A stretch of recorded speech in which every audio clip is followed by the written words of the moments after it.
आजच्या पूर्वसत्रामध्ये महादेवाचे 10 मानसपुत्र आणि एक मानसकन्या, या 10 मानसपुत्रांचा थोडासा भाग आपण सकाळच्या सत्रामध्ये पाहिलेला आहे. आणि त्यांची मानसकन्या म्हणजे संध्या, या संध्येचं चरित्र आपण त्या ठिकाणी आता पाहणार आहोत. ते 10 मानसपुत्र आहेत: मरीची, आत्री ऋषी, पुलस्ती ऋषी, पुलहस्त्य ऋषी, अंगिरा ऋषी, कृतु ऋषी, वशिष्ठ ऋषी, नारद, दक्ष प्रजापती आणि भृगु ऋषी, असे ते 10 पुत्र आणि 11वी ही कन्या आहे संध्या. अर्थात या सगळ्या 11 अपत्यांना ब्रह्मदेव काही सूचना करत असताना कामदेव त्या ठिकाणी प्रगट केला. आणि या कामदेव प्रगट केल्यानंतर या कामदेवाला ब्रह्मदेवाने एक वरदान दिलं. अर्थात हे वरदान देताना याच्यात कुठल्याही प्रकारची वयोमर्यादेचं भान ठेवलं नव्हतं. आणि त्याच्यामुळं केवळ वयोमर्यादेचंच नाही तर नात्या गोत्याचं सुद्धा भान ठेवलं नव्हतं. म्हणून पुढे फार आगळीक घडली. अर्थात तू ज्याच्यावर नेत्र कटाक्ष टाकशील तो कामविवर होऊन, स्त्री असेल तर पुरुषाची अभिलाषा धरेल, पुरुष असेल तर स्त्रीची अभिलाषा धरेल, असे कामयुक्त भावना त्याच्यामध्ये मनात निर्माण होईल. आणि जरी समजा एखादा मनुष्य किंवा एखादा ऋषीमुनी तपस्वी असेल, तो तुझ्या नेत्रकटाक्षाने कामविवळ होत नसेल तर मी तुला 5 बाण देतो. हे बाण त्याच्यावर सोडायचं आहे, मग मात्र तो कामातूर झाल्याशिवाय राहणार नाही. ते 5 बाण कोणते होते? ते 5ही बाण पुष्पबाण होते. पहिला बाण होता रोचन नावाचा बाण होता, दुसरा बाण होता हर्षण, तिसरा बाण मोहन बाण, आणि चौथा शोषण बाण, आणि शेवटचा आहे तो मारण बाण. असे 5 प्रकारचे बाण ब्रह्मदेवाने याला प्रदान केलेले होते. आणि ब्रह्मदेवाने सांगितल्यानंतर तुम्ही पहा, एखाद्याला एखादी काही विद्या मिळाली किंवा काही कोणती नवीन वस्तू आपण घरामध्ये आणली इलेक्ट्रॉनिक, तर आपण घरी आणल्यावर तशी झाकून ठेवतो का? नाही झाकून ठेवत. आपण चालू करून पाहतो जमते की नाही आपल्याला. म्हणजे पहा, तुम्ही वॉशिंग मशीन घरात आणली की नाही, म्हणजे ते काय रोजच्या वापरात, मिक्सर रोजच्या वापरातला असतो. वॉशिंग मशीन आणली का मग लगेच आपण म्हणतो जरा चादर धुवून बघून आपण, नाही का, प्रयोग करून पाहतो की नाही. मग ते धुवून निघते का, सुकून निघते का? हां, मग ते म्हणतात हां बरोबर, प्रयोग यशस्वी झाला. तसं हा कामदेव, या कामदेवाला वरदान दिल्यानंतर कामदेव म्हणला आपण प्रयोग करून पाहायला पाहिजे. आता प्रयोग करायला त्याच्यासमोर कोण होतं? ह्याचे 10 पुत्र, ह्याची 1 कन्या आणि हा बाबा. हा बाबा म्हणजे ब्रह्मदेव. ह्याने काय केलं? ते 5ही बाण कोणावर सोडले? ब्रह्मदेवावर सोडले. ब्रह्मदेवाचा आशीर्वाद ब्रह्मदेवावरच उलटला. ब्रह्मदेव कामातूर झाला. पण कामातूर झाल्यानंतर तिथं एकच स्त्री होती, ती पण त्याची कन्या होती. तरी सुद्धा याच्या बाणाचा एवढा मोठा भयंकर परिणाम झाला की त्याला ही मुलगी याची सुद्धा जाणीव राहिली नाही. तिच्या मागे हे 10 आणि हा 11वा, एकीच्या मागे 10 जण लागले. ती म्हणते अरे मी तुमची बहीण आहे, मी तुमची लेक आहे, पण हे काय ऐकायच्या मनस्थितीत नव्हते. परिणाम हे सगळं घडत असताना तिथे एक महान विभूती आली. त्या विभूतीचं नाव आहे धर्म. धर्माने हे सगळं पाहिलं, हा सगळा अधर्म होतो आहे. म्हणजे बाप मुलीची अपेक्षा ठेवते, भाऊ बहिणीची अपेक्षा ठेवते, म्हणजे किती वाईट आहे. आणि मग धर्माने काय केलं? आता हे माझं ऐकतील यात काही शंका वाटते. मग धर्माने त्याच वेळेला मनामध्ये विचार केला, हे फक्त कोणाला घाबरतील? देवादेव महादेवांना. मग महादेवांचं ध्यान लावलं. देवा, आता जर तुम्ही उशीर केला तर तुमची सृष्टी निर्माण होत असतानाच अधर्म होईल. म्हणून महादेव ध्यानस्थ अवस्थेमध्ये असताना सुद्धा धर्माने ध्यान केलंय. धर्म मला सांगतोय म्हणजे कुठंतरी अधर्म होणार आहे, आणि मी तो वेळेत गेलो तर तो अधर्म व्हायचा थांबेल, किंवा जे काही पूर्ण वाटोळं व्हायचं आहे ते तेवढं तरी नाही होणार. आणि म्हणून महादेव त्या ठिकाणी प्रगट झाले. महादेव प्रगट झाल्यानंतर महादेव एकमेव व्यक्तिमत्व असं होतं की कामापासून विरक्त होते. कामाचा त्यांच्यापुढे काहीही प्रभाव पडत नव्हता. अर्थात तो काम तिथे होता, पण महादेव प्रकट झाल्यानंतर हा लटलट कापायला लागला होता. कोण? काम. हा बाबा काहीतरी कुटाने करेन आणि माझा कार्यक्रम लावून टाकेल म्हणून त्याने बाणबिण सगळे लपून ठेवले. आपल्याकडं काय नाही भाऊ.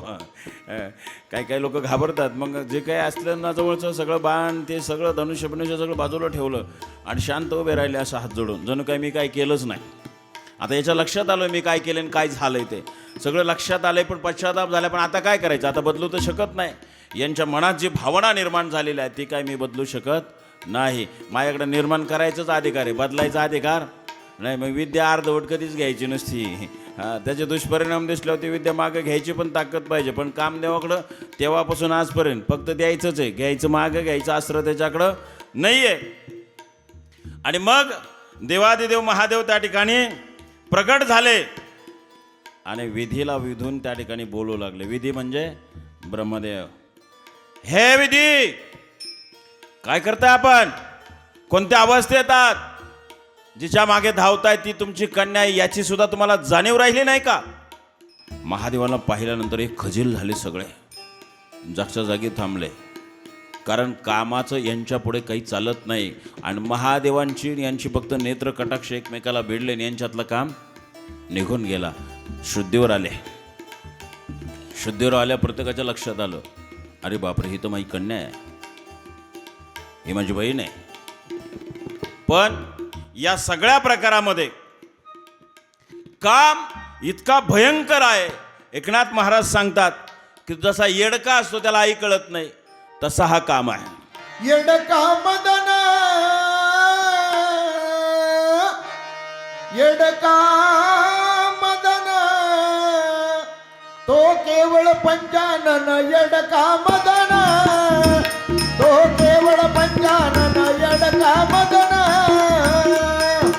येडका मदन, तो केवळ पंचानन. येडका मदन, केवळ पंचानन. येडका मदन, तो केवळ पंचानन. येडका मदन, येडका मदन, तो केवळ पंचानन. येडका मदन, तो केवळ पंचानन. येडका मदन. धडक मारली नारदा,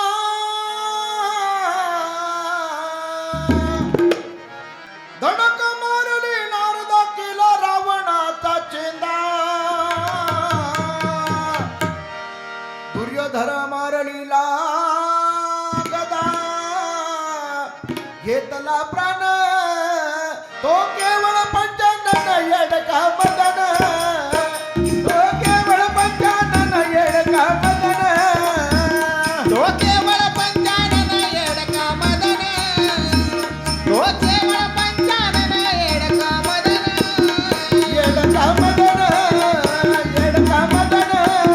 येडका मदन, येडका मदन.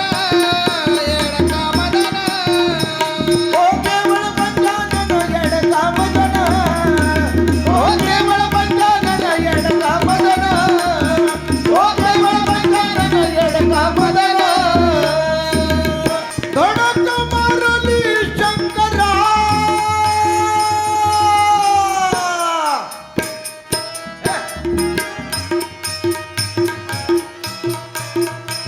धडक मारली शंकरा, केला ब्रह्मयाचा मातेरा. इंद्रचंद्राची भरणारा धावला गेले, केवळ पंचानन. येडका मदन, तो केवळ पंचानन. येडका मदन, येडका मदन. येडका मदन, तो केवळ पंचानन. येडका मदन, येडका मदन. येडका मदन, तो केवळ पंचानन. येडका मदन. जोरदार टाळ्या. महादेवाला पाहिल्यानंतर या 10 पुत्रांनी आणि ब्रह्मदेवाने त्यांच्या अंगातला कामविकार नाहीसा झाला अथवा निघून गेला. परंतु त्या घटनेमुळे कामवासना निर्माण झाल्यामुळं ब्रह्मदेवाच्या अंगातून घामाचे बिंदू जमिनीवर पडायला लागले. आणि त्यातून 64,000 अग्निश्वात नावाचे पुरुष पैदा झाले. किती पैदा झाले? 64,000. त्यानंतर 86,000 बैरशत पितर उत्पन्न झाले. आणि या सगळ्या पितरांचा आपल्याशी थोडाफार मूळचा संबंध येतो, लक्षात घ्या. त्यानंतर सोमपा, आजप्पा, सुकाली, हविष्मान, काव्यावाह, संजक, संज्ञक याही पितृगणांची त्या ठिकाणी उत्पत्ती झाली. आणि या सगळ्या प्रकारामध्ये संध्येचा काही दोष नसताना संध्येला दोष लागला. तिचा बिचारीचा काही दोष आहे का? नाही. पण आता ती बापाकडे वक्र नजरेने पाहत होती. ज्याने मला जन्माला घातले त्याने माझ्याकडे काम वासनेने, वाईट भावनेने पाहिलं. माझ्यातली पवित्रता भंग पावली. मग आता हे सगळं झाल्यानंतर देवादिदेव महादेव समोर आहेत. सगळ्यात महत्त्वाचे 11 जणांनी माना खाली घातल्या होत्या. कसं वरमान करून पाहणार? मग काय करायचं? त्यावेळेला महादेवांची साऱ्यांनी माफी मागितली. चुकी झाली आमच्याकडून. पण ही चुकी का झाली? तिथं 2च माणसांना समजलेली होती. एक देवादिदेव महादेव आणि दुसरी होती ती संध्या. या संध्येच्या लक्षात आलं की या कामाला जे वरदान मिळाले त्याला नातीगोती कळत नाहीत, त्याला वयोमर्यादा कळत नाही. मग दिलेलं वरदानही खोटं होत नाही. महादेवाशिवाय याला लगाम घालणारा कोणी नाही आहे. मग मला महादेवाचीच उपासना करावी लागेल असं ती मनामध्ये विचार करत होती. महादेवाने ब्रह्मदेवाची खूप निर्भत्सना केली, खूप निर्भत्सना केली. अरे कळलं पाहिजे तुला, स्वतःची पोटची कन्या आहे, तिच्याकडे काम वासनेने पाहतोस. हे सगळं बोलत असताना त्याच्या अंतकरणात काय होत असेल? ज्याला वरदान दिलं तोच उलटला माझ्यावर. महादेव फक्त जायची वाट पाहत होते. पण काम हा असा प्रकार आहे, काम जर पूर्ण झाला तर लोभ प्रगट होतो, आणि काम जर अर्धवट झाला किंवा अपूर्ण राहिला तर क्रोध निर्माण होतो. आणि साहजिकच आहे, ब्रह्मदेवाला प्रचंड क्रोध उत्पन्न झाला. पण महादेवासमोर क्रोध सुद्धा व्यक्त करू शकत नव्हते. महादेव ज्या वेळेला यांची निर्भत्सा करून अंतर्धान पावले आणि मग महादेव निघून गेल्यावर कामदेव विचार करतोय आता आपलं काही खरं नाही.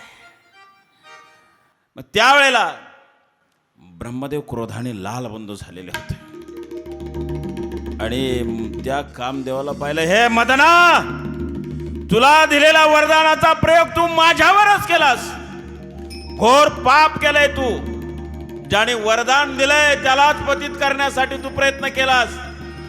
म्हणून एक दिवस या पापाचं परिमार्जन तुला जीवाला मुकावं लागेल.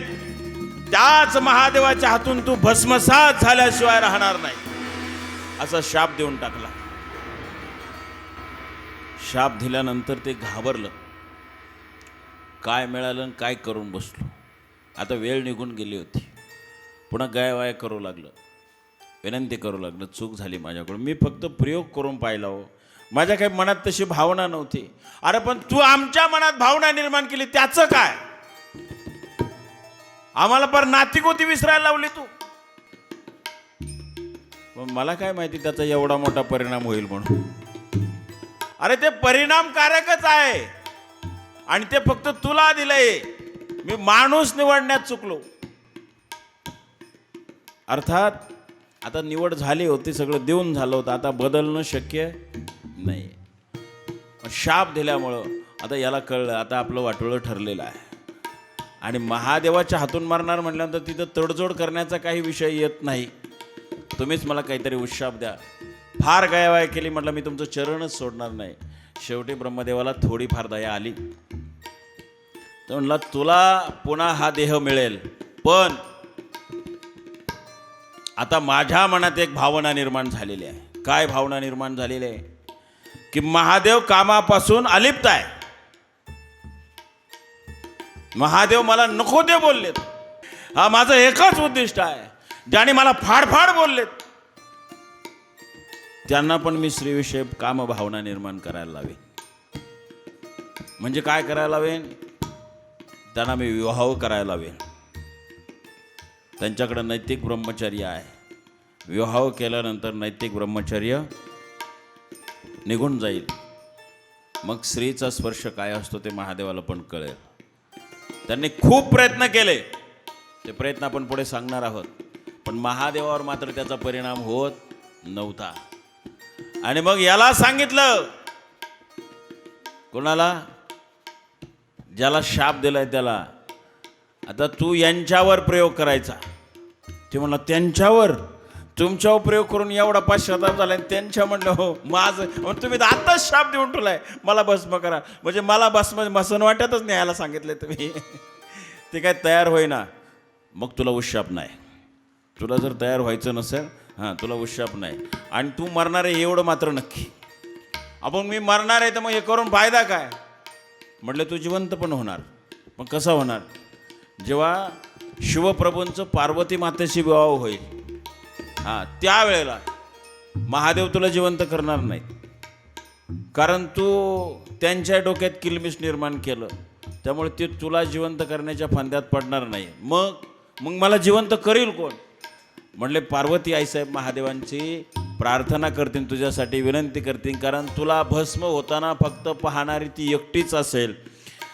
आणि अजून कोण नसेल का? म्हणले अजून एक असेल. पण ते मनुष्य योनीतला नाही, ते वृक्ष योनीतले व्यक्ती आहे. म्हणले वृक्ष योनी कोण सांगू तुम्हाला? आंब्याचं झाड. आणि त्याने ते पाहिलं म्हणून तुझ्याबरोबर त्याचाही भस्म होणार. कोणाचा? आंब्याच्या झाडाचा. ते म्हणाले आंब्याच्या झाडाचे काय भानगड मध्येच आणले तुम्ही? थोडं आलंही लक्षात म्हणून सांगून टाकतो. एक काळ असा होता की आपल्या प्रत्येकाच्या गावामध्ये आपण सगळे जाणकारच ज्येष्ठ व्यक्तिमत्व आहात, सगळ्यांना ही घटना माहीत आहे की विशेष सण ज्या वेळेला आपल्याकडे येतो म्हणजे 3.5 मुहूर्तातले जे सण असेल, मग दसरा असेल, पाडवा असेल, दिवाळी पाडवा असेल, अजून अक्षय तृतीया असेल, असे ज्या वेळेला सण यायचे तेव्हा आपल्या प्रत्येक गावात मातंग समाजाची वस्ती असायची. आजही आहे. असायची म्हणजे काही कुठे गेली नाही ही लोक. हां मग ही लोक काय करणार? आंब्याचं तोरण घेऊन येणार तुमच्याकडं. येत होते की नाही? हां तर ते महादेवांचा मातंग अवतार आहे. त्या अवतारातून या समाजाला दिलेलं हे एक वरदान आहे. तुम्ही ज्याच्या घराला हे तोरण बांधाल त्याच्या घरात कधीच इडापिडा येणार नाही. त्याची इडापिडा असलेली निघून जाईल. पण ते मातंग समाजाच्या माणसानेच तोरण बांधलं पाहिजे. आणि मग लोक आपली त्यावेळेला आपला शेतकरी समाज या लोकांना पाचुंदा द्यायचे. पाचुंदा समजतो ना? हां आता दिसतोय का? आहे का कोणच्या पाचुंदा? तुमच्याकडे तरी आहे का? तर तुम्ही काय देणार दुसऱ्याला? हां मग घरातलं इतरही काही गोष्टी या समाजाच्या लोकांना दिले जायचं. याचं पुराणाशी एवढा मोठा संबंध आहे. आता तुम्ही काय करता माहिती आहे का? ते प्लॅस्टिकची तोरणं आणताना लावितं. त्याने काही इड्यापिड्या टळत नसती, काय होत नसते त्याने. ती शोभाजी नसती. हां याशी नैसर्गिक फुलं लोक आता कंटाळायला लागली. पण याच्यात जे आहे याच्यात सुगंध आहे. त्याच्यात सुगंध आहे का? दरवळतं का नाही सुगंध? आमच्या किरणबाच्या दुकानात गेलं का तिथं बसावंसंच वाटतं मला. पण ते रोज येऊन थोडं जमणार आहे. तर हे मातंग समाजाला वरदान आहे. पुढे मातंगाचा अवतार आपण घेणार सांगणार आहोत. मग यावेळेला या कंदर्पाला सांगितलं, कंदर्पाला म्हणजे कामदेवाला सांगितलं की बाबा पार्वती आई साहेबाच्या कृपेने तुला जीवदान मिळेल. पण त्यावेळेला तुला मर्यादा कोणीतरी घालणार आहे. आता कोण घालणार आहे त्या मर्यादा आपण या ठिकाणी पाहणार आहोत. ही संध्या मनामध्ये विचार करते, मी विनाकारण माझ्या जीवनाला कलंक लागलेला आहे. आणि स्त्रीचं असं एक मनामध्ये एक भावना असते की कलंक लागलेलं जीवन जगण्यात काही अर्थ नाही. कारण लोक आपल्याकडं चांगल्या भावनेनं पाहणार नाही. मग आपल्याला हा देहच ठेवायचा नाही आहे. परंतु जाताना म्हणजे महादेवाने जाताना त्याच्याकडे एक नेत्रकटाक्ष टाकलेला होता. आणि त्या नेत्रकटाक्ष असा होता की तू साधना कर, तुझ्यातला कलंक निघून जाईल. मी मला वाटते दुसऱ्या दिवशी सांगितलं होतं, समजने वाले को इशारा काफी आहे. तिथं भरपूर जण होते पण समजलं कोणाला? एकट्या संध्याला.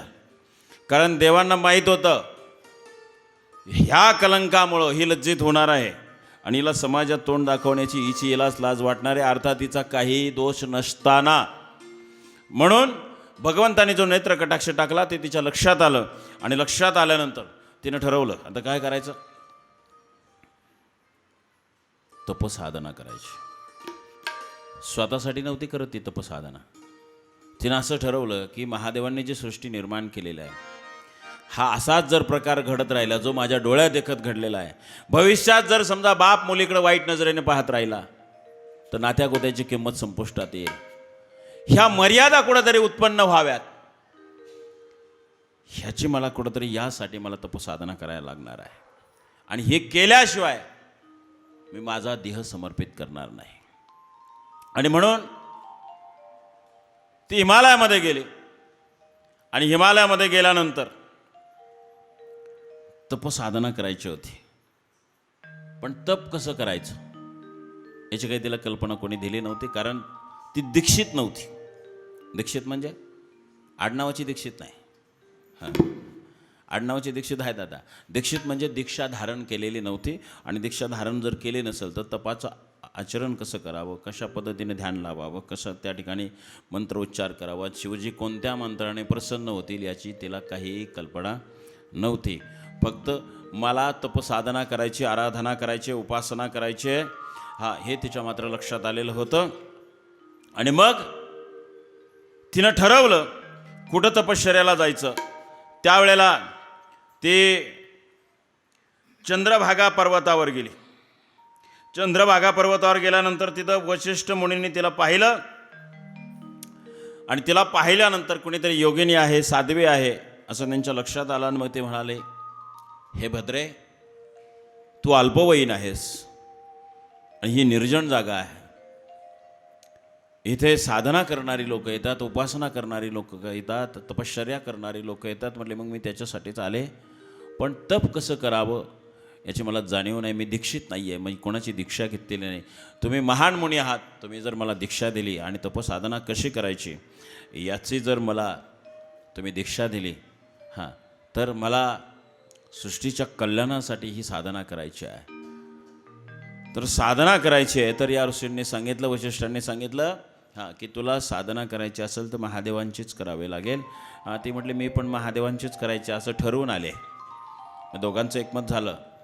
पण महादेवांना तत्पर प्रसन्न करण्यासाठी मी तुला नवीन एक मंत्र सांगणार आहे आणि हा मंत्र ते म्हणले या मंत्राची दीक्षा मी तुला देणार आहे आणि ती दीक्षा दिल्यानंतरच हा मंत्र तुझा फलद्रूप होणार आहे. आणि मग वशिष्ठांच्या सांगण्यानुसार तिनं ध्यानस्थ अवस्था त्या ठिकाणी पद्मासन घातलं, ध्यान लावलं आणि मग वशिष्ठांनी तिला दीक्षा दिली. आणि दीक्षा देताना तिला तो कानमंत्र दिला. तो कानमंत्र असा होता, ओम शंकराय नमः.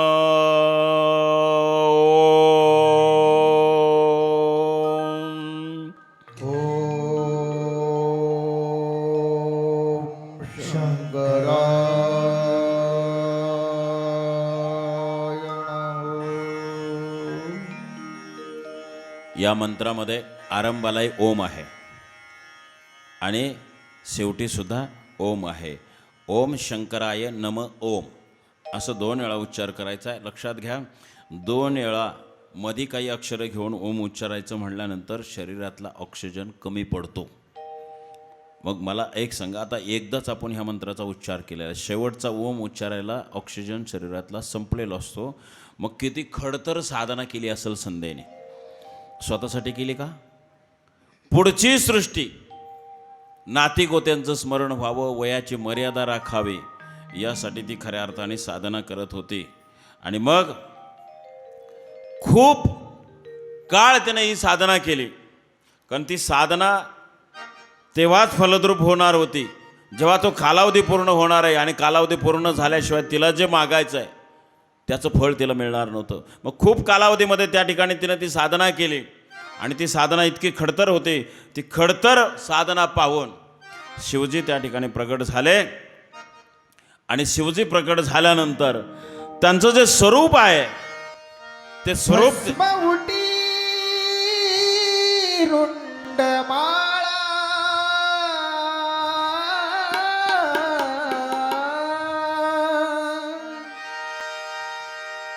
भस्म उटी रुंडमाळा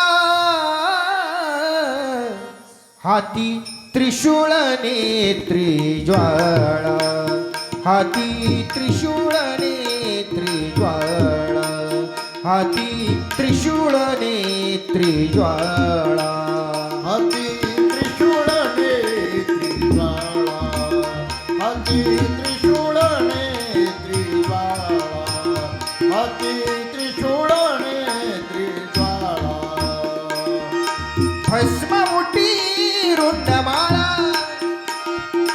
भस्म उटी रुंडमाळा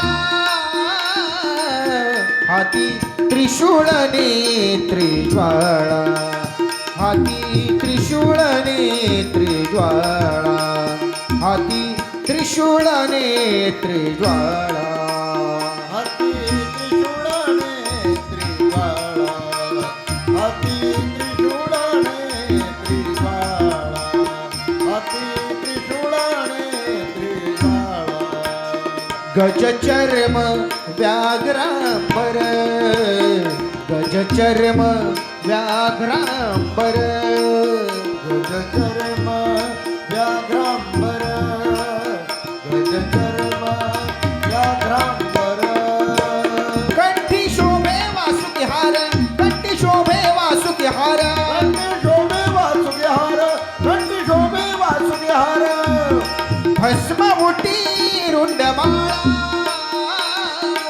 भस्म उटी रुंडमाळा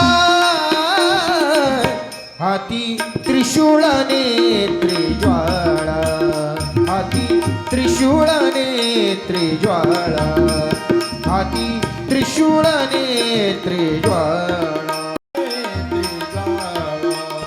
हाती त्रिशूळ नेत्री ज्वाळा हाती त्रिशूळ नेत्री ज्वाळा भूते वेताळ नाचती भूते वेताळ नाचती भूते वेताळ नाचती भूते वेताळ नाचती हर्षयुक्त उमापती हर्षयुक्त उमापती हर्षयुक्त उमापती हर्षयुक्त उमापती भस्म उटी रुंडमाळा भस्म उटी रुंडमाळा हाती त्रिशूळ नेत्री ज्वाळा हाती त्रिशूळ नेत्री ज्वाळा हाती त्रिशूळ नेत्री ज्वाळा हाती त्रिशूळ नेत्री ज्वाळा हाती त्रिशूळ नेत्री ज्वाळा हाती त्रिशूळ नेत्री ज्वाळा सर्व सुखाचे आदर सर्व सुखाचे आदर सर्व सुखाचे आदर सर्व सुखाचे आदर मने नरहारी सोनार मने नरहारी सोनार मने नरहरी सोनार मने नरहरी सोनार भस्म उटी रुंडमाळा भस्म उटी रुंडमाळा हाती त्रिशूळ नेत्री ज्वाळा हाती त्रिशूळ नेत्री ज्वाळा हाती त्रिशूळ नेत्री ज्वाळा हाती त्रिशूळ नेत्री ज्वाळा हाती त्रिशूळ भस्म उटी हाती त्रिशूळ रुंडमाळा हाती त्रिशूळ नेत्री ज्वाळा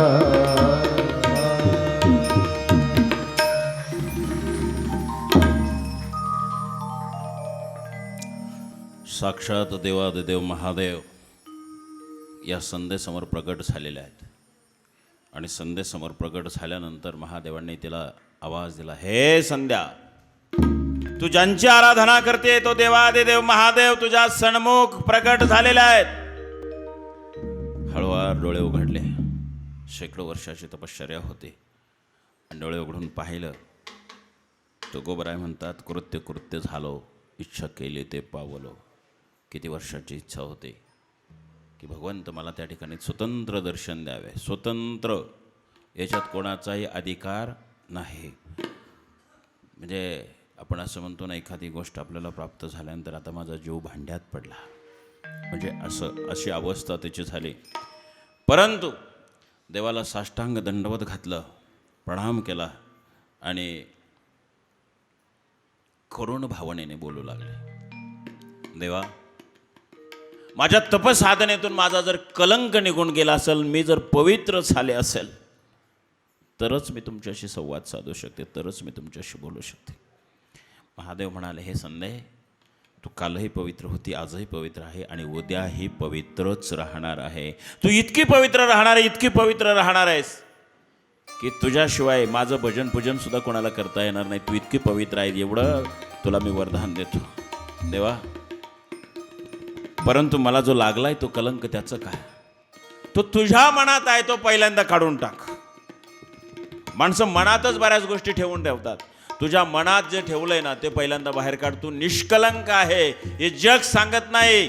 जगाचा बाप सांगतोय तुला तू निष्कलंक आहे. जग सांगणं वेगळं, जगाच्या बापाने सांगणं वेगळं आहे. महादेवने असं बोलल्यानंतर तिच्या डोळ्यातून घळघळ अश्रू आले. कशासाठी तू साधना केलीस? तुम्ही जाता जाता इशारा केला होता म्हणून साधना केली. पण तुझ्या मनामध्ये एक सुप्त भावना आहे. काय भावना आहे?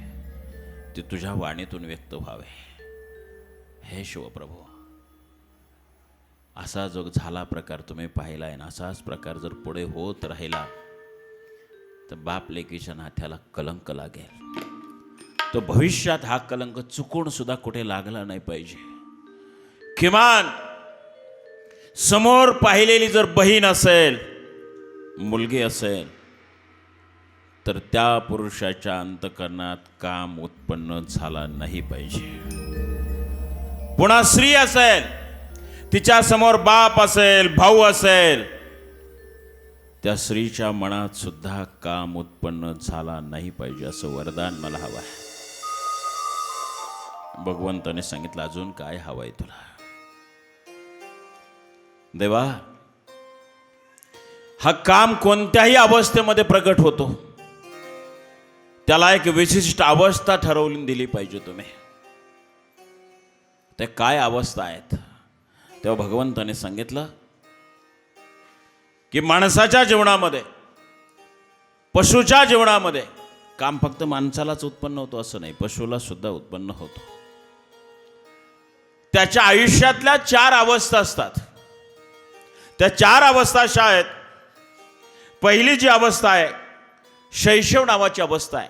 ही जी अवस्था आहे, साधारण 5-6 वर्षाचं मूल होईपर्यंत त्याचं जीवन हे आईवर पूर्णपणे अवलंबून असतं.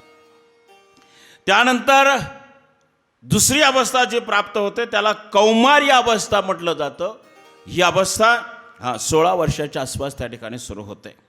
म्हणजे हे चालतं बोलतं व्यक्तिमत्व, याला कोणाच्या आधाराची फारशी गरज लागत नाही.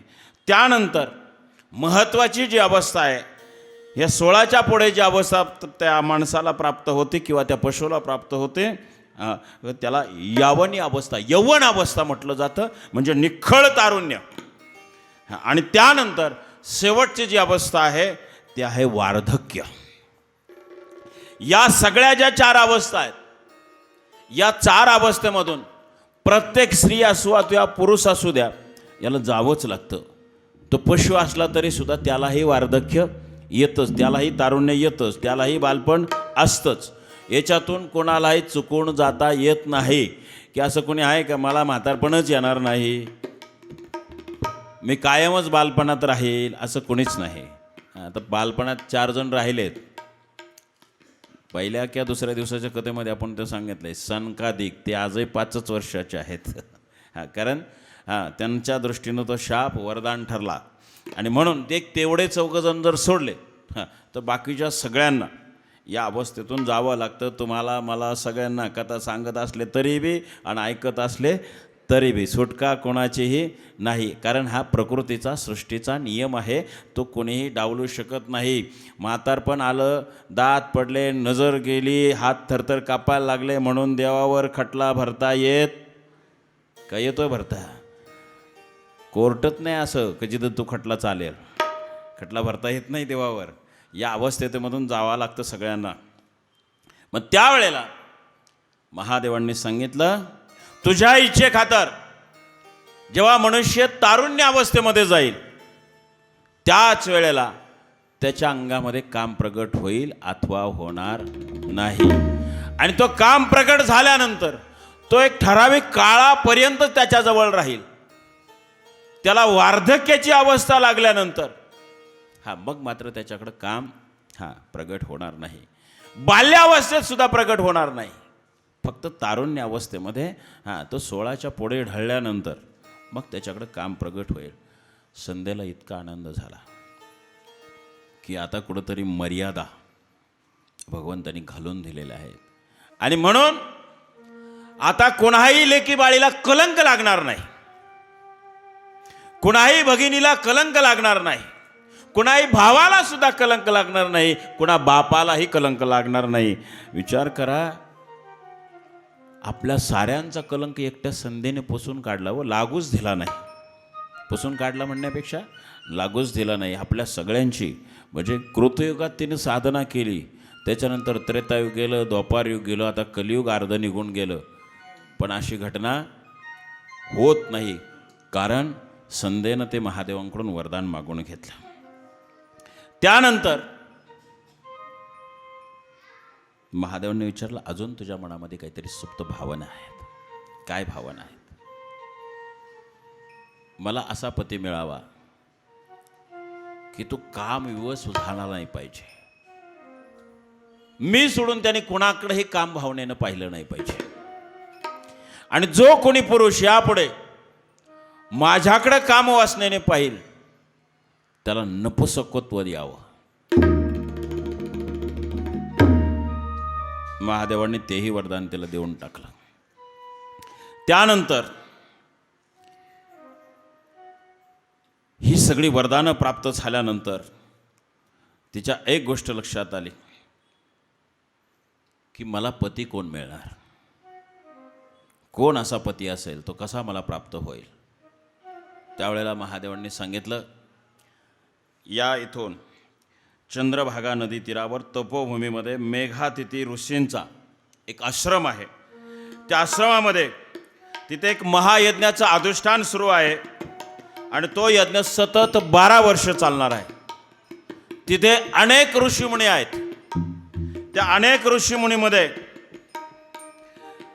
सगळे ऋषी तुला दिसतील, पण दुसरा तिथे असणारे सगळे ऋषी तुला पाहू शकणार नाही, पण तू मात्र सगळ्यांना पाहू शकशील. मग त्याच्यामध्ये तुला जो कोणी ऋषी त्या ठिकाणी आवडेल, तुला असं वाटेल की खऱ्या अर्थाने हा माझा पती होऊ शकतो, त्याच्यावर तू नेत्रकटाक्ष टाकायचं. आणि तुझी इच्छा काय आहे की मला हे जीवन ठेवायचं नाही आहे. मग जीवन ठेवायचं नाही म्हणजे काय करायचं? आत्महत्या करायची, असंच त्याचा अर्थ आहे की नाही. पण महादेवाने याला पर्याय सांगितला. तुझी आत्महत्या पण सिद्ध नाही झाली पाहिजे. जर तू आत्महत्या केली तर तुला पिशाच योनी प्राप्त होईल, आणि पिशाच योनी प्राप्त झाल्यानंतर मग तू एवढं तप करून सुद्धा काही फायदा होणार नाही. मग तू विषपाशन करायचं नाही, तू गळफास घ्यायचा नाही, हेच आहे ना आत्महत्येचं कारण. कोणाच्या गाडीखाली उडी घ्यायची नाही. आता तेव्हा गाड्या नव्हत्या, पण काहीतरी असेलच ना, असं काही करायचं नाही. मग मला जीवन तर संपवायचं. मग कसं संपवायचं? म्हणले जिथे हा चंद्रभागा नदी तीरावर हा मेघातिथी नावाचा ऋषींचा जो यज्ञ आहे त्या आश्रमामध्ये खूप मोठा यज्ञ आहे. 12 वर्ष तो यज्ञ चालणार आहे. पण त्या यज्ञामध्ये अनेक ऋषी असताना ते यज्ञामध्ये दंग आहेत. ते फक्त काय करणार आहे? स्वाहा, सकाळी सांगितल्याप्रमाणे स्वाहा त्यांच्या डोक्यात तिथं कोण येतंय जाते त्याच्याकडे त्यांचं लक्ष नाही. आणि तिथं तू गेल्यानंतर माझ्या वरदानाने तू त्यांना साऱ्यांना पाहू शकशील. म्हणजे मी सगळ्यांना नजर ठेवीन, पण तुम्ही सगळे माझ्यावर नजर ठेवू शकणार नाही. मी म्हणजे संध्या, लक्षात घ्या. हां, तसे तुम्ही माझ्यावर नजर ठेवू शकता, त्यात हरकत नाही. पण संध्येला असं वरदान दिलं, हां तू साऱ्यांना पाहू शकतेस पण तुला कुणीही पाहणार नाही. पण या सगळ्या ऋषीमुनींमध्ये तुला जो वर योग्य वाटेल त्याच्यावर नेत्रकटाक्ष तू टाकलं की मी समजेल की तुला हा वर मिळावा. आणि मग तुझ्या मनातली ती भावना पूर्ण झाल्यानंतर त्या यज्ञाकडे तू पावलं टाकायचीस. आणि यज्ञाच्या काठावर गेल्यानंतर तुझं आपोआप सूक्ष्म रूप तुला प्राप्त होईल. आणि त्या सूक्ष्म रूप धारण करून त्या यज्ञामध्ये स्वतःच्या देहाची तू आहुती द्यायची आहेस. म्हणजे तेव्हापासून देह ज्याला सोडायचा आहे किंवा देह सुटला आहे, देहातला आत्माराम निघून गेल्यानंतर आपल्या हिंदू संस्कृतीमध्ये काय करतात, अंत्यविधीचा जो संस्कार आहे त्याला 10 संस्कार असं पण म्हणतात. म्हणजे आगिंडाक देतो आपण, त्याला म्हणतो आगिंडाक झाला का, म्हटलं झाला, बरोबर आहे ना. हां, तर मग सूक्ष्म रूपाने त्या यज्ञामध्ये तिनं आपला देह समर्पित केला. अर्थात या सगळ्या ऋषीमुनींनी जर तिला पाहिलं असतं तर त्यांनी तिला यज्ञामध्ये देह ठेवून दिला असता का, नसता. म्हणून शिवमायेने अशी काही रचना करून ठेवली की हिला एकटीलाच सगळा यज्ञ दिसत होता. ह्यांना बाकीच्यांना यज्ञ दिसत होता, पण यज्ञात फक्त स्वहाच दिसत होतं. आणखीन काय स्वाहा होणार आहे हे मात्र त्यांना काही कळालं नाही.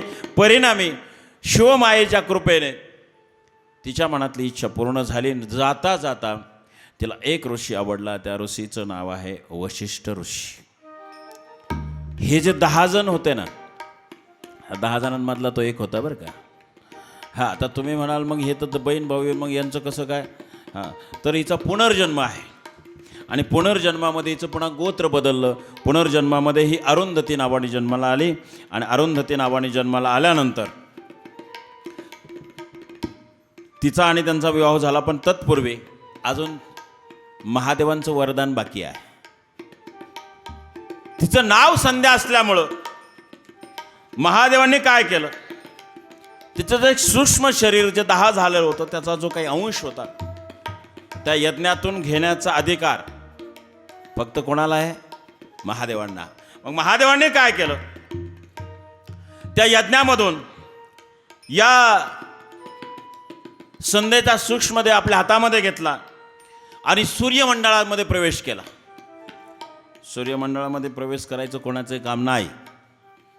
सूर्यमंडळातला प्रवेश सोडावं असं द्या, दुपारा वर मुंडकं करून पहा, जमेल का कोणाला. 9च्या पुढचा सूर्य आपण पाहू शकत नाही. 9 वाजेपर्यंत फार फार तर म्हणजे काही काही लोक सात्विक जे असतात आपली देवपूजा झाल्यानंतर सूर्याला अर्घ्य देतात. अर्घ्य समजलं ना तुम्हाला. हां, कलश घ्यायचा, हातावर पाणी घ्यायचं, ओम सूर्यनारायणाय नमः. मग सूर्य तुमच्यावर कायम नजर ठेवतो. नजर ठेवतो म्हणजे कशासाठी, तुम्ही काय कुठं चोऱ्या बिऱ्या करायला चालले म्हणून नाही. हां, सूर्यनारायण अशी देवता आहे, त्यांची जर कृपादृष्टी आपल्यावर असेल तर आपला अपघाती मृत्यू होणार नाही. पण त्यासाठी सूर्याला अर्घ्य दिलं पाहिजे. आता हे सूर्याला अर्घ्य दिल्यानंतर काय पुण्य प्राप्त होतं किंवा काय अधिकार मिळतो सूर्याला अर्घ्य देणाऱ्याला, ते खंडोबाच्या चरित्रामध्ये आहे. म्हाळसादेवी सतत अर्घ्य द्यायच्या त्यांना. आणि तसं आपण पण जरा म्हाळसादेवी बना. बना म्हणजे काय करा, आपल्या नवऱ्याचं नाव खंडोबा नका ठेवू. हां, म्हाळसादेवी बना म्हणजे काय करा, उद्यापासून सकाळी स्नान संध्या उरकल्यानंतर देवपूजा झाली, तुळशीची पूजा झाली की काय करायचं, एक कलश घ्यायचा. सूर्यनारायण तोपर्यंत उगवून आलेला असतो, त्याला नमस्कार घालायचा आणि हातावर जल घ्यायचं आणि सूर्याकडे नेत्रकटाक्ष टाकून ओम सूर्यनारायणाय नमः आणि ते जल सोडून द्यायचं. फार कष्ट आहे कायला, फार कष्ट नाही. हां, मग सूर्याची जर कृपा आपल्यावर व्हावी असं वाटत असेल, उद्यापासून सूर्याला अर्घ्य द्यायला सुरुवात करायची. पाणी काही लांब आणायला जायचं नाही. घरात नळ, किचनमध्ये नळ, अजून कुठं कुठं नळ, सगळीकडे नळ आहे. पाण्याचा काही तोटाच नाही. ग्रामपंचायत सकाळी सकाळीच पाणी देते तुम्हाला, देते ना, देते. म्हणजे पाणी सगळीकडे येते, काही अडचण नाही. मग पाणी उपलब्ध आहे म्हटल्यानंतर सूर्याला अर्घ्य द्यायला अडचणी अजिबात नाही. मग त्यानंतर शिवजी तिचा सूक्ष्म देह घेऊन सूर्यमंडळामध्ये प्रवेश केला आणि सूर्यमंडळामध्ये प्रवेश केल्यानंतर तिच्या देहाचे अग्नीत समर्पित केलेल्या देहाचे 2 भाग केले आणि त्यामध्ये सूर्यमंडळामध्ये गेल्यानंतर सूर्य सकाळी जेव्हा उगवता सूर्य पाहावा वाटतो की नाही, आणि जेवढा उगवता सूर्य पाहावा वाटतो तेवढाच मावळता सूर्यसुद्धा पाहावा वाटतो की नाही. मध्याह्नीचा सूर्य कुणीही पाहू शकत नाही. मग सूर्यनारायण अश्वावर दौडायला निघालेले होते, म्हणजे त्यांचा जो प्रवास आहे. तर महादेवाला पाहिल्यानंतर थांबले. कोण आले माझ्याकडं? फार मोठी व्यक्ती आली आहे. आणि आपल्याकडं फार मोठी व्यक्ती आल्यावर आपण घरातून निघून जातो का? जात असलो तरी थांबतो. किती महत्त्वाचं काम असलं तरी बाबा बडी हस्ती आली, मोठी हस्ती आली, आता थांबलं पाहिजे. आणि मग त्यावेळेला सूर्याला सांगितलं की तुमचा जो उगवता काळ आहे त्याला प्रातसंध्या असं म्हणणार आहे. ह्या अर्धा भाग या संध्येचा मी तुम्हाला समर्पित करतो. आता तो देह तिनं अग्नीला समर्पित केलेला होता. मग महादेवांनी तो अर्धा भाग प्रात काळाला म्हणजे सूर्यनारायणाला समर्पित केला. आणि तुम्ही जेव्हा मावळतीला जाल त्याला सायंकाळ म्हणतात, पण अजून साय संध्या म्हणजे संध्याकाळची संध्या ही तुम्हाला तो अर्धा भाग त्यावेळेला मी अर्पण करेन. सूर्यास्त व्हायच्या वेळेला ही साय संध्या, एक प्रातकाळातली संध्या आणि एक साय काळातली संध्या, अशा 2 संध्या आहेत. परंतु काही लोक असे आहेत की त्यांना हे 2 वेळ पण अपूर्ण पडतात उपासना करण्यासाठी, आराधना करण्यासाठी. मग त्यांनी सुद्धा महादेवांना प्रार्थना केली, बाबा रे आम्हाला ह्या वेळा कमी पडतात, मग अजून एक काळ आम्हाला द्या उपासना करण्यासाठी. मग महादेवांनी त्यावेळेला सूर्यमंडळात अजून एक पर्याय सांगितला, मध्याह्न काळातली संध्या. म्हणजे काय झाली? त्रिकाल संध्या आले की नाही? त्रिकाल संध्यावर मग ज्यांना सकाळची संध्या करून त्या ठिकाणी त्यांची उपासना पूर्ण होत नाही, सायंकाळची संध्या करून त्यांची उपासना पूर्ण होत नाही, ते मध्याह्न काळात सुद्धा उपासना करतात. म्हणजेच ही अशी लोक जी उपासना करतात यांची उपासना म्हणजे त्रिकाल संध्या. तर आज आपल्या 2 संध्या पूर्ण झाल्यात. आता झाल्यात की नाही? आता त्रिकाल संध्या म्हणजे अंतिम संध्या. आता सूर्यास्त झाल्यानंतर अजून एक संध्या आपल्याला पूर्ण करायची आहे.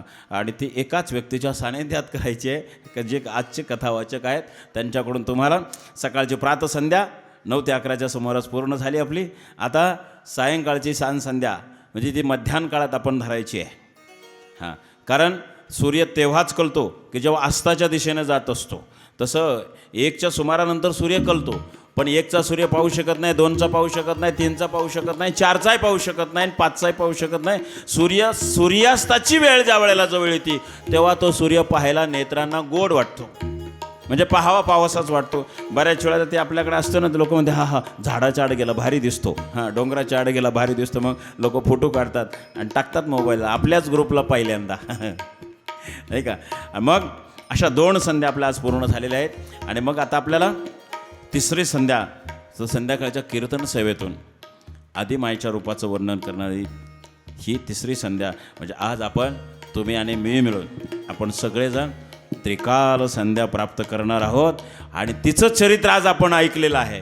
त्यामुळं ती संध्या आपल्या डोक्यातून आज झोपेपर्यंत नक्कीच जाणार नाही. आणि का जाणार नाही? कारण तिनं जे वरदान घेतलं आहे ते केवळ तिच्या एकटीसाठी घेतलेलं नाही, ते आमच्या सगळ्यांसाठी घेतलेलं आहे. म्हणून आमच्यातली बहीण सुरक्षित आहे, आमच्यातली मुलगी सुरक्षित आहे, आमच्यातला भाऊ सुरक्षित आहे, आमच्यातला वडील सुरक्षित आहे. सुरक्षित आहे म्हणजे त्याला कुठलाही कलंक लागणार नाही, आणि तो केवळ संध्येच्या कृपेने, लक्षात घ्या. आणि म्हणून अशी ही संध्या तिनं हे सगळं आपल्यासाठी त्या ठिकाणी निर्माण करून घेतलं. आणि पुढे जेव्हा या मेघातिथींना त्या यज्ञात तिनं त्या ठिकाणी ते आपला देह समर्पित केलेला होता. आणि त्या यज्ञात देह समर्पित केल्यानंतर शिवजींच्या कृपेने यज्ञाचं फळ देणारे कोण आहेत? महादेव आहेत. मग या मेघातिथींचा यज्ञ 12 वर्ष पूर्ण झाला. 12 वर्ष पूर्ण झाल्यानंतर महादेव विचार करतायत काय फळ द्यावं यांना. मग जिला वरदान दिलंय त्याला 12 वर्ष पूर्ण झाल्यात. वरदानाला पण 12 वर्ष पूर्ण झाली आणि यज्ञाला सुद्धा 12 वर्ष पूर्ण झाली. आणि 12 वर्ष पूर्ण झाल्यानंतर या मेघातिथीच्या यज्ञातून ही अरुंधती नामक कन्या प्रगट झाली. लक्षात घ्या, जिथं देह समर्पित केला त्याच यज्ञातून पुन्हा 12 वर्षांनी प्रगट झाली. आणि तिला प्रगट होताना पाहिल्यानंतर त्या मेघातिथी ऋषींना इतका आनंद झाला की 12 वर्ष मी साधना केली आहे आणि 12 वर्षानंतर महादेवांच्या कृपेने मला कन्यारत्न मिळालं आणि म्हणून खूप आनंद झाला. तेवढा आनंद दुर्दैवाने आता होत नाही, याचं वाईट वाटतं. मेघातिथी ऋषींना जेवढा आनंद झाला कन्यारत्न झाल्याने तेवढा आजच्या बापाला होत नाही, आईला सुद्धा होत नाही. का होत नाही? तोही एक जीव आहे की नाही? मग तिच्या जन्माचं सुद्धा स्वागत आपण केलं पाहिजे की नाही?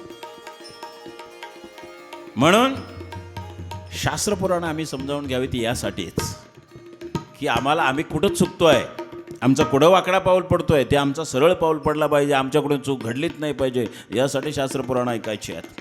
आणि म्हणून आता सकाळी आपण किती लग्न लावले? 65. मग अजून एक लग्न लावलं पाहिजे की नको आता? मग या मेघातिथींची ही कन्या हळूहळू लहानाची मोठी होऊ लागली आणि तिचं बारसं करायचं ठरवलं. बारशाला कोणाला बोलवलं माहिती आहे का? ब्रह्मदेवाला आणि श्री हरिविष्णूंना त्यांना बोलवलं आणि बारसं मोठं थाटामाटात केलं. मुलीचं बारसं करणारा पहिलाच बाप आहे. मग मुलीचं बारसं केलं आणि बारशाला की ब्रह्मदेव आणि श्रीहरी विष्णू आल्यानंतर त्यांनी विचारलं हिचं नाव काय ठेवायचं. मग तिचं नाव ठेवण्यात आलं अरुंधती. अरुंधतीचं तिचं नामकरण केलं, मोठा पाळणा झुलवला.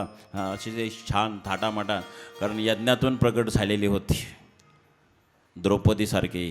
द्रौपदीसुद्धा यज्ञातूनच प्रगट झाली की नाही? पण त्या जेव्हा याने अतिप्रसंग करण्याचा प्रयत्न केला, वस्त्राला हात घातला, तेव्हा त्यानं सांगितलं, म्हणले अख्ख्या कुळाला शाप देईन मी. मग ती पट्टी बांधलेली बाई आली तिथं. पट्टी बांधलेली कोण?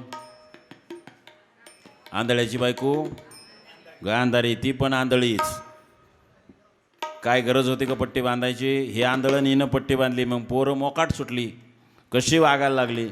तिनं गयावाया केली द्रौपदीसमोर, म्हणून तिनं शाप दिला नाही. तिनं जर शाप दिला असता उलटं बरं झालं असतं, युद्धच झालं नसतं, आधीच गेले असते हे सगळे, हे की नाही? पातिव्रत्य होतं, 5 जणांची पती होती तरी ती पंचकन्यांपैकी एक आहे, तिला पण पतिव्रतेचा वरदान आहे. आणि मग ही जेव्हा लहानाची मोठी झाली आणि लहानाची मोठी झाल्यानंतर साहजिकच बापाचं एक ठरलेलं चिंता असते, काळजी असते, माझ्या मुलीला चांगला वर मिळावा. आणि मग त्या ठिकाणी ब्रह्मदेवांना आणि श्री हरिविष्णूंना सांगितलं की आता माझी मुलगी उपवर झालेली आहे, मला त्या ठिकाणी तिचं लग्न करायचं आहे. तेव्हा ह्या दोघांनी काय सांगितलं, म्हणले हा अधिकार आमचा नाही, तुम्हाला कोणीतरी यज्ञात प्रसाद दिला ना ते सांगतील हिचा वर कोण असेल ते. मग याने पुन्हा ध्यान लावलं आणि महादेवांची प्रार्थना केली. महादेवांची प्रार्थना केल्यानंतर महादेवांनी त्यांना स्वप्नात दृष्टांत दिला की हिच्या मनातला वर हिनं आधीच निवडून ठेवलेला आहे आणि त्या दृष्टीनं हिला तोच वर तुम्ही मिळवून द्या की जो हिच्या मनात जन्म घेण्याच्या अगोदर तिच्या मनामध्ये ती सुप्त वासना होती आणि ती वासना खऱ्या अर्थाने फलद्रूप होण्यासाठी वशिष्ठ मुनींशीचा विवाह त्या ठिकाणी तुम्ही पूर्ण करा. आणि मग त्या ठिकाणी त्या विवाहासाठी अशी जागा निवडली. त्या जागेमध्ये तिथं चारी बाजूने जल वाहणार आहे. तिथं शिप्रा, शरयू, महेंद्र, तनया, शर्मणवती, वेदिका, गंडकी, गंगा या त्या विवाहाच्या प्रसंगी या सगळ्या गंगा त्यावेळेला प्रथम प्रगट झाल्या. आणि मग त्या गंगा त्या ठिकाणी प्रगट झाल्यानंतर अतिशय मंगलमय वातावरण आपोआप निर्माण झालं, वसंत ऋतू निर्माण झाला. आणि मग त्यावेळेला सर्व देवदेवतांच्या उपस्थितीमध्ये वशिष्ठांचं आणि अरुंधतीचं शुभविवाह सोहळा संपन्न झाला. शुभ मंगल सावधान शुभ मंगल सावधान सावधान शुभ मंगल सावधान सावधान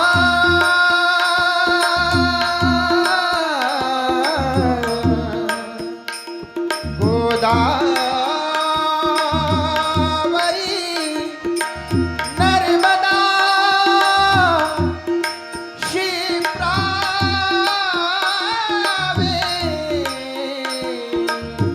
द्रवती महा सुरनदी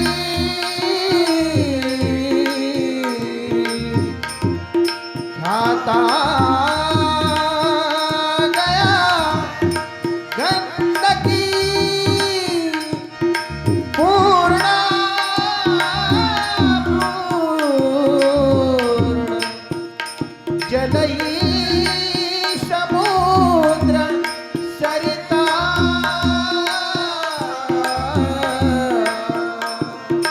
कुर्यात् सदा मंगलम शुभ मंगलम सावधान तदेव लग्नं तदेव लम्. मानबलं चन्द्रबलं तदेव विद्याबलं दैवबलं तदेव लक्ष्मीपते ते गृहं स्मरामि. जोरदार टाळ्या. आज दिवसाभरामध्ये किती विवाह संपन्न केले आपण? 65 विवाह संपन्न केले. 66 झाले. 66 झाले. 66 विवाह याची देही याची डोळा परत अनुभवायला मिळणार. ठरवून केलं तरी पण जमणार नाही. आणि म्हणून एक सांगू तुम्हाला की मी ही जी जागा सांगत असताना या ज्या गंगांचा उल्लेख केला तर आमचे कलाकार इतके हुशार आहेत ना, त्याने मंगलाष्टकंसुद्धा तीच म्हटली. सांगितली नव्हती मी कुठली म्हणायची, काय करायचं ते. आणि खरं सांगू तुम्हाला, हां, ही आदिशक्तीची इच्छा आहे की तो मंगल म्हणावा. त्याचं कारण असं आहे की या मंगलाष्टकाची उत्पत्ती तेव्हाच झाली होती आणि म्हणून त्यांच्या लग्नात तेच मंगलाष्टकं घेणं ही आदिशक्तीची इच्छा होती. म्हणून त्यांच्या मनात बुद्धी देणारी ती आहे. आणि म्हणून ह्या गंगा सृष्टीच्या कल्याणासाठी प्रकट झाल्या. कारण सृष्टीमध्ये पाणी महत्त्वाचा घटक आहे. आणि या गंगांनी उत्तर भारत असेल, आपलं पश्चिम महाराष्ट्र असेल, पश्चिम भारत असेल, याच्यामध्ये या गंगांचं प्राकटीकरण झालं आणि सृष्टी खऱ्या अर्थाने जलमय झाली. आणि सृष्टी जलमय झाल्यानंतर ही सृष्टी आता पीक धरू लागली. म्हणून धरणी धरी पीक गाई ओळल्या म्हशी तुकोबऱ्यांचं प्रमाण आहे. आणि मग खऱ्या अर्थाने ही सृष्टी सुजलाम सुफलाम झाली. असं जवळपास या सृष्टीखंडातला 60% जास्त भाग आपण त्या ठिकाणी श्रवण केलेला आहे. आणि संध्याचं चरित्र आपण मनमुराद त्या ठिकाणी श्रवण केलं. आणि ही संध्या खऱ्या अर्थाने प्रत्येक माणसाच्या जीवनात दररोज 3 वेळा येत असते. आता तिच्याशी सहभागी व्हायचं की नाही व्हायचं हे ज्याचं त्याने ठरवायचं. पण आज तुम्ही बऱ्यापैकी सहभागी, बऱ्यापैकी काय पूर्णत्वाने सहभागी झालेला आहात. म्हणून स्वतःसाठीच एकदा जोरदार टाळ्या. आता 2 संध्या आपल्या पूर्ण झाल्यात. आता तिसरी त्रिकाल संध्या संध्याकाळच्या कीर्तन सेवेमध्ये आपल्याला सगळ्यांना मिळून त्या ठिकाणी पूर्ण करायची. आपण एवढ्या संख्येने आलात. संध्याकाळी उर्वरित कानेकोपरेसुद्धा कीर्तनाला भरून गेले पाहिजे. कारण आदिशक्ती मुक्ताईचं चरित्र मी आरंभाला सांगणार आहे. बाकीचं आदिशक्ती जशी बुद्धी देईल त्याप्रमाणे मी पुढचं कीर्तन सेवा त्या ठिकाणी पुढे घेईल. आपण एकदा देवादिदेव महादेवाला एकदा वंदन करूया. बोला हर हर महा.